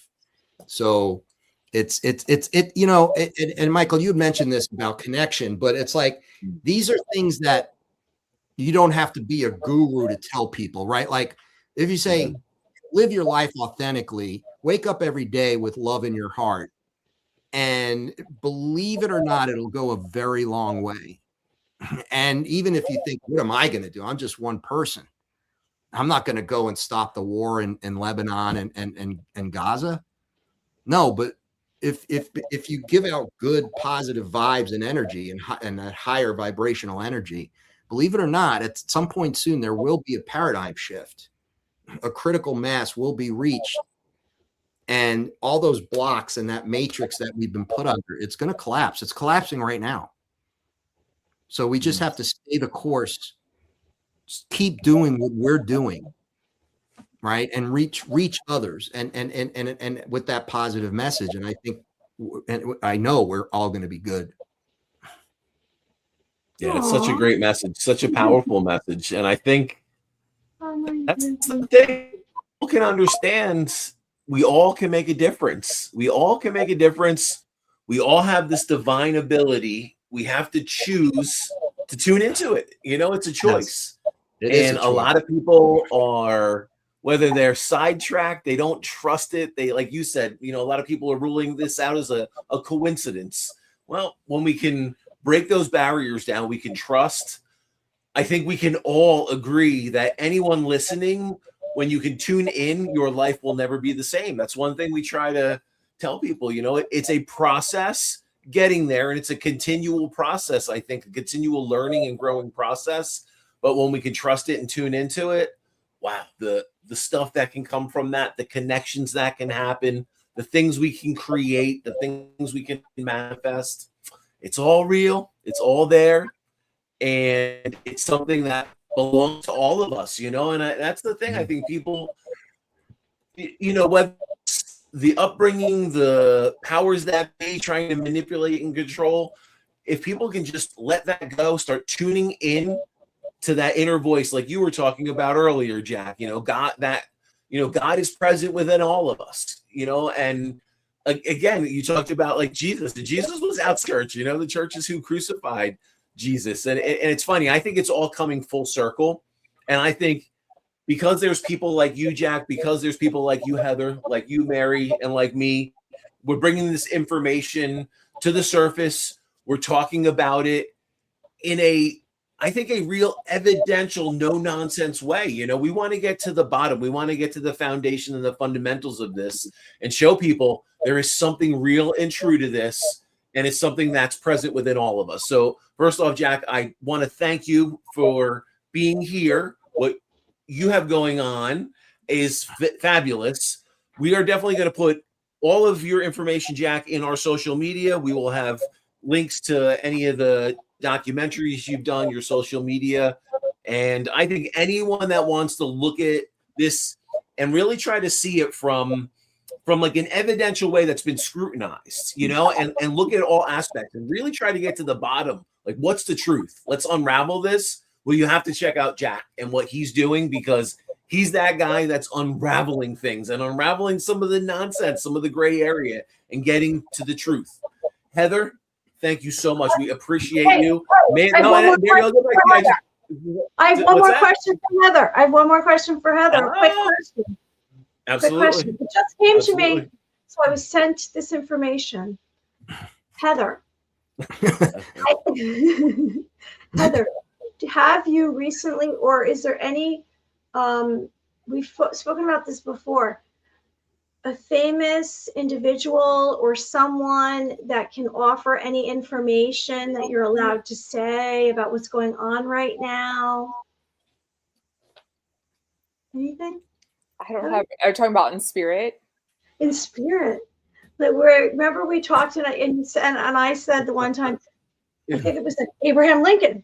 Is there anybody who wants to give us any kind of input about what's going on right now? Because there is so much disclosure just in the last week. Let's see if someone will come down and and share some knowledge. Okay. So I would say, would you like to tap into your collective, the collective energy, and bring through a message for us, for our audience, and anyone that may be listening? Yes. Yeah. Well, I just kind of want to go back to what Jack was saying earlier, because I think that is very important, is to treat each other with kindness, to treat each other with love, to drop your ego. It's not all about us. It's about other people and the way that their life is on earth as well. You want to make it as comfortable for them as it is for you. Always go by the golden rule. I think that's very important. Suzanne says, my life changing experience has taught me so much, and who has stayed and has come into my life. An amazing show. Thank you, Jack and Heather. You were so helpful. Heart. Thank you, Susan. Thank you for that. So Heather and Jack. So let's talk a little bit about, before we close this out, because again, I feel like we could keep this conversation going for a while, but we're not going to keep you here all night. But what is on the horizon for the both of you? Is there a new project where you're bringing and combining both of your skill sets? Like, what can we talk a little bit about? That's not going to be a surprise, that we're not going to spoil anything that's brewing under the surface. But what does Jack and Heather have in store for us and everyone else out there that's intrigued by what we're doing? Heather and I, we talk about this all the time, and we keep going back and forth. It's like, we were thinking about maybe doing something I used to do, is to bring groups of people to locations, but do it with Heather. And like, let's say, for example, go to Gettysburg for a weekend, and we'll set up the whole weekend. We do different things. That's something that I've done before. But it's all revolves around the paranormal. So, and having Heather there as the psychic, and what winds up happening, usually 2 or 3 more psychics wound up coming because they sign up for the event. So now you have 3 or 4 that are with everyone. And we just thought, because of all the direct communication that Heather has now with certain people, especially with certain people, it would be hilarious. It would be so much fun. It would be really entertaining for people, and it would be educational. On my end, I would try to make it educational. So we've talked, it's like, do we want to do, and it's, we always go back and, right, Heather, it's kind of like, do we want to do that? And then, like, at this point in my life, I'm like, oh, I just want to show up. I don't want to do all the planning. So we have all this, but we also, like I mentioned, my partner, John Sumple, the guy who was on here for a while, and he was the director of the documentaries, and we've moved into feature length films, narratives. So we've been writing scripts, and like I say, Heather's involved in the first one. She'll be involved in one way or the other in all of them, but the story isn't necessarily ET related specifically. They're different genres. The first one's a Western, but every one of them is about connection, human connection, soul connection. So we're trying to spread that message, and it's of what's possible and what it means to be human. Because what does it mean to be human? Because we have our connections to family and then friends, and then we meet these people that could be in our lives for 15 minutes, but they make a profound impact. Well, what is that? So it's the idea of going through life, and again, understanding and recognizing these synchronicities and what that can mean. So these films, every one of the films, even though they're different genres, are all about that kind of soul connections. There's soul groups. There's different stuff going on. So we're going to continue to do that. We're also working on a pre-production on another documentary that's UFO related, and we'll talk about that more in another show, because right now we're keeping it a little under wraps, but it is a kind of important one. But Heather and I, we're going to do something eventually. Heather, what do you think? It's getting Heather just like, she's so chill about this. It's like, I'm bringing it up because it's there. The energy's there. What's funny, Jack, I have to say, as soon as you said, what does it mean to be human? I almost feel like I saw like this series that you two were creating. It was just, series 1, 2, 3, 4. It was almost like this whole episode of National Geographic, you know, and each one took you on a little bit of a different journey, but it was all different aspects of what does it mean to be human. It's funny you said that. I don't know. There could be something there. That's very cool. There. That's very cool. Yeah, we'll have to see. We got to get Heather motivated. But yeah, you know, she's chill. She's chill girl, man. She's busy chill. doing readings. Busy doing readings. She can take or leave her gift. She's like, yeah, you know, it's all good. Oh, please, come on. Jack. All right, so Jack, when you were talking before, someone was talking. I don't know who, and I just was tuning in. And you know what this is? This show has been so intense for me. I mean, not only because I have no air conditioning, I'm drinking a ton of water, but because I can't, because I'm scared I'm going to lose power. Because all day it was flickering. I live in this house, and the electrical is like from a million years ago. So I'm scared. Oh, you guys have the heat wave. Yeah, we do. Yes, 105 degrees today. So anyway, Mary is broadcasting from 100 degrees. Yeah, it's like 100 degrees. You're in the abyss. That is dedication. My co-host is I would have passed out a long time ago. No. So I love the heat. So I just saw us on this piece of farm equipment on a farm, you and you were driving. And I don't know when it was, but I saw that. And I was like, what is this? This is weird. Who? You and Heather? No, you and me on a piece of farm equipment, and you were driving this tractor. I have no idea what that was. Was I like in period dress? I didn't look at it long enough. I was like, this is weird. I need to be focused on the show. And I just wrote it down. That is so funny. Were you guys mowing my grass? What? I asked, were you guys mowing my grass? I'm just so chill about it. Oh, maybe. I don't know. Tuning into some past life energy there, you know? Yeah, we'll have to look into that. Wait, do you have a farm? No, but I could if I wanted to. Well, anyway, we were on this piece of farm equipment, and you were like, blah, blah, blah, blah, blah, driving this. I don't know what that was. I just, pardon me? I said, I can totally see that. Green acres, John says. Green acres. That's funny. I think it's awesome because you guys together. Oh, yeah, we have more comments. Listen, thank you. I was available, tuned in, and so glad I did. Chill. Happy sign. Green acre. Okay. All right. So Mary, I just have to add, you're not tuning into like you and John having to create like a homestead because of like an alien invasion or anything, right? You're not like forewarning us of anything, right? I need to plant some crops and some more, some more blueberry bushes in my backyard. What's good? I do have chickens. I don't know what that. I think it was personally. If you would ask, it was past life. So I don't know because I have a connection with Jack. I definitely have a connection with Jack. It was like a friendly thing, though. It wasn't like partner thing. Right. You know what I mean? It was like we were friends hanging out because we do have I do have an instant. Like before we even really talked, because I'm drawn to certain people because I don't clutter my life with individuals that are like small talk. It's so clear. It's like that person or like my boyfriend knows. He's like knows who everybody is because there's not that many. Right. I'm very specific. So he knows the individuals. But with Jack, I knew we had him on the show. I was drawn to his documentaries. We had you on way back when, I don't know when that was, over a year ago.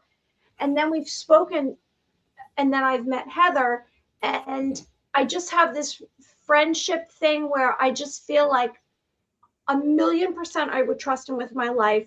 1,000,000% he's completely honest and will tell you how it is. He's not like, there's no fake. It's just real. So, and it's interesting, Jack, speaking about like soul groups and soul connections, because you and I, Mary, we both believe that there are soul connections. People can live past lives together and manifest and find each other in this reality to create, or, there may be something that unfinished business that we still need to build upon, create, help humanity, whatever that may be. And exactly like you were talking about before, Jack, is when we could tune into that and we can acknowledge that for what it is, some really, really magical stuff can come from that. And it's interesting because, I mean, if you're thinking about just the creative energy that different people can you know, we combine energy, you know, and I think of like like I'm dating myself a little bit to the Beatles because, you know, I had an uncle that was a huge Beatles fan.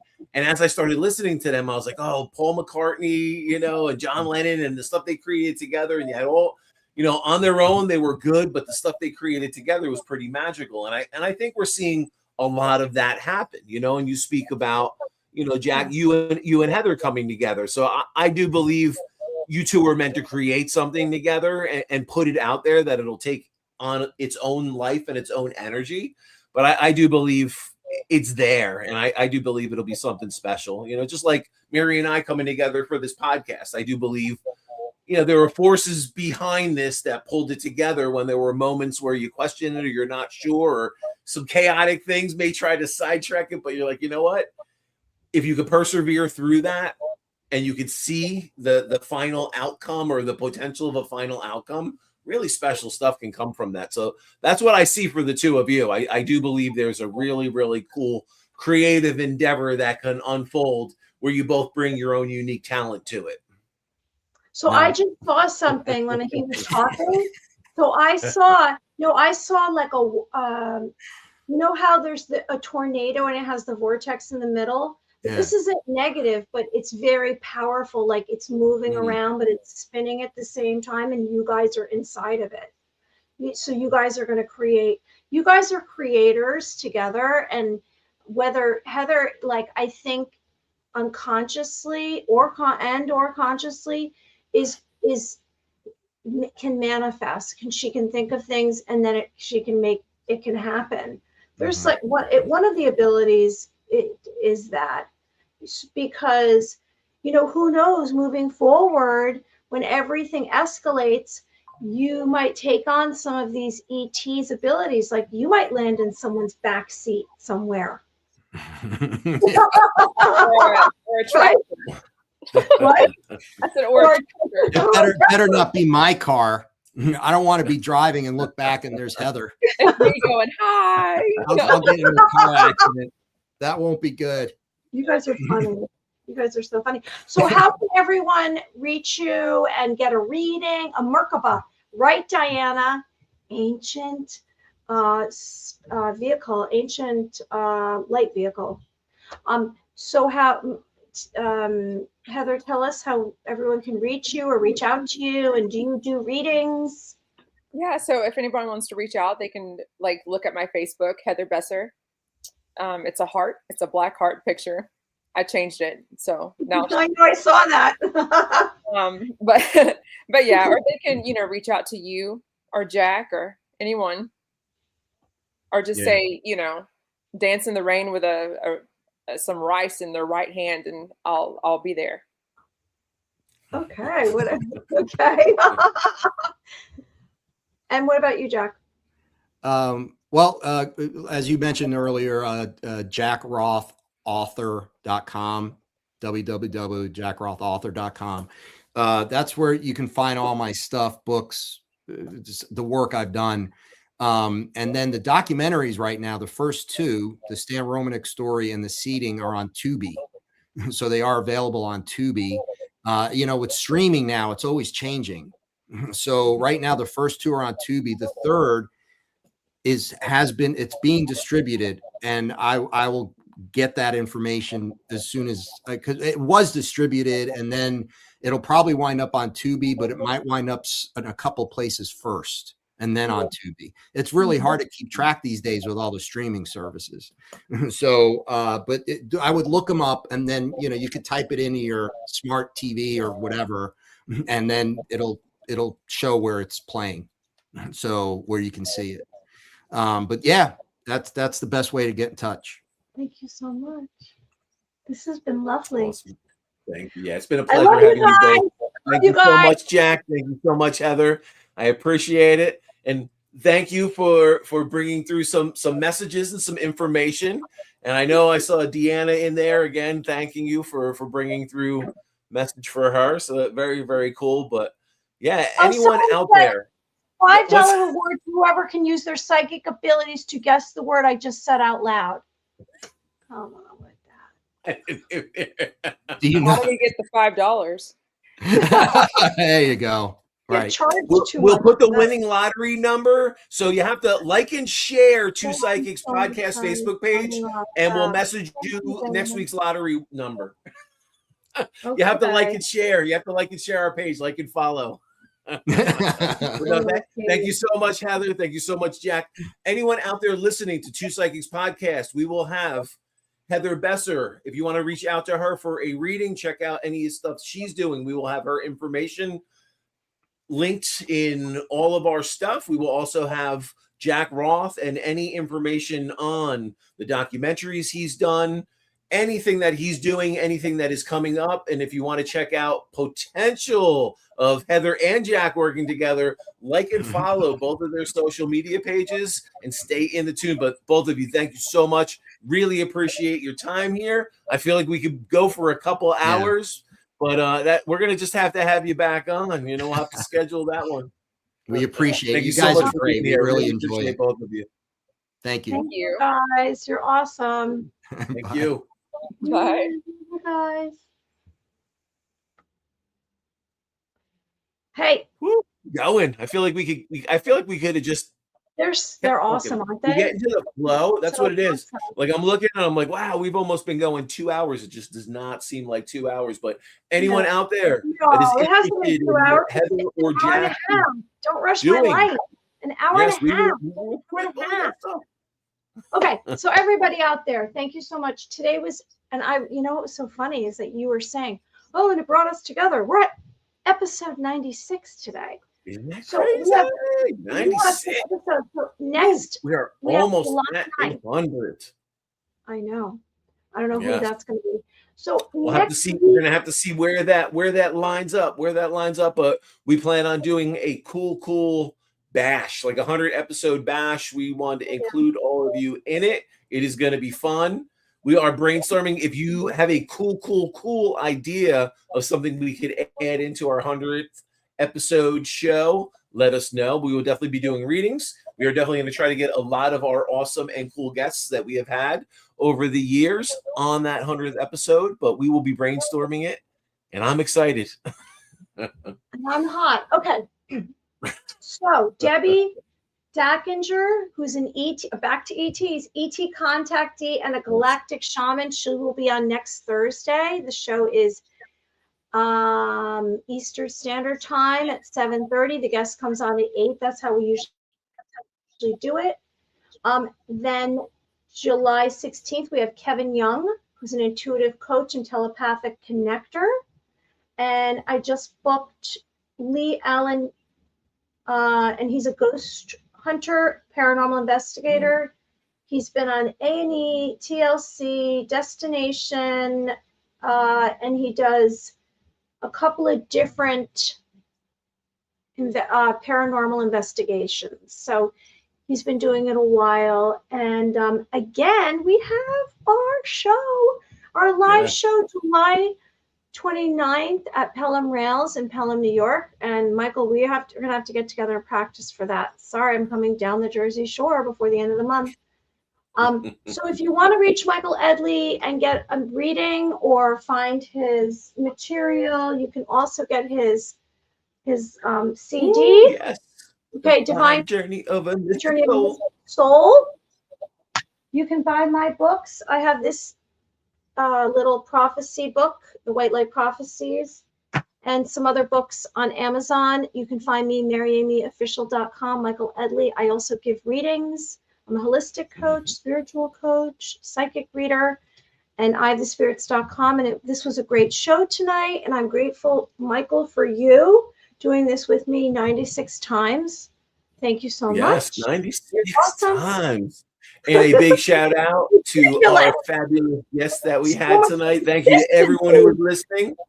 If you have not liked and followed Two Psychics Podcast, make sure you do that and share it. Let everyone you know tune in to such a cool podcast for such unique and interesting guests, topics, and subject matter. Thank you so much, everyone. Please like and subscribe to our channel on YouTube and our Facebook page. Thank you so much from Two Psychics Podcast. Bye on episode 96, July 2nd. Bye, Mike. See you. Bye. Peace